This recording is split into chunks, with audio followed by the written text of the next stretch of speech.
morning, gang. Grab your Bible. Today we're going to be back in the book of Matthew. Matthew chapter 27. It seems like it's a really long chapter, doesn't it? Matthew chapter 27, verses 39 through 44. Now, Christ is on the cross. There's a sign above him that says, Jesus of Nazareth, the King of the Jews. And we're going to pick it up there at verse 38. It's verse 38? Yes, verse 38. And then, verse 39, I'm sorry. And they that passed by reviled him, wagging their heads. Okay, remember, Christ is front and center. He's in the center cross. He's got a thief on this side, a thief on that side. And everybody is staring. Everybody is passing by. It was not in a hidden area.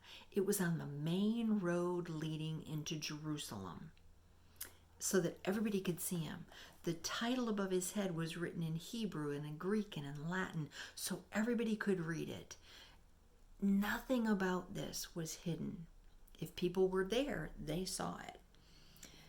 And as they passed by, they reviled him, wagging their heads. Do you know what that means?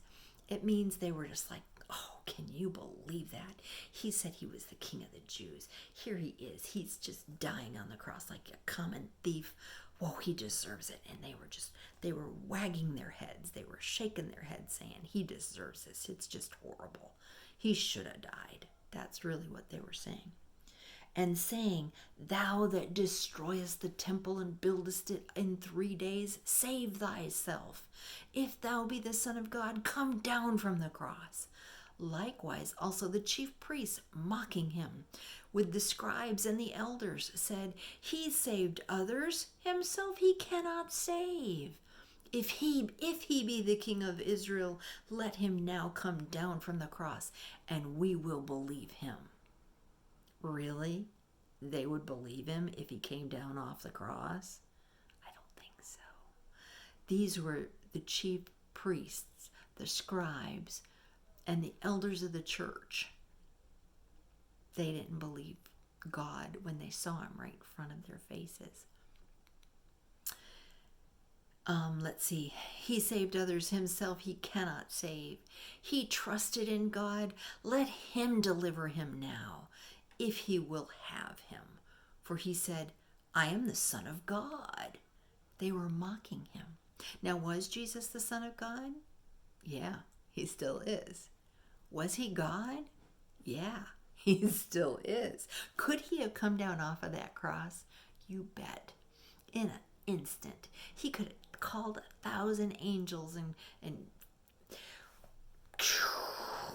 wiped out everybody who was there. But he didn't. Even though they were mocking him and yelling at him and throwing things at him, he stayed on the cross. He didn't come down. He knew that they weren't going to believe him if he did that. And the thieves also, verse 44, this is interesting. The thieves also, which were crucified with him, cast the same in his teeth. Now think about this. Here are these two guys on either side of him. And they're listening to this whole crowd of people. Some of them are in the background mourning. Remember those ladies that were following him out to Golgotha? But the ones that were really close, the soldiers that were playing games at his foot, they were all mocking him, yelling at him, cursing him, trying to make him feel even worse than he already was. But I want you to think about this. Here are those two thieves on either side of him. Here they are. They've been crucified. They've had nails pounded into their hands and into their feet. They're hanging on crosses. You would think that they would be struggling. They were struggling to breathe. And yet they were mocking Jesus just like the crowd was. Now they deserved to be there. Jesus didn't. And yet they still mocked him. Everyone that was around him mocked him. And what did Jesus do? He didn't say anything. Just like when he was in Pilate's court, just like when he was in front of Caiaphas, he didn't say anything. He didn't come down off that cross. He endured it for one reason and one reason only, and that was that he could save us. Think about that today. Everything he went through was for one reason, and that was to provide us a way of salvation. Pretty cool, huh? He's an amazing God. I hope you remember how much he loves you. And I hope you remember I love you too. Have a great day. Bye-bye.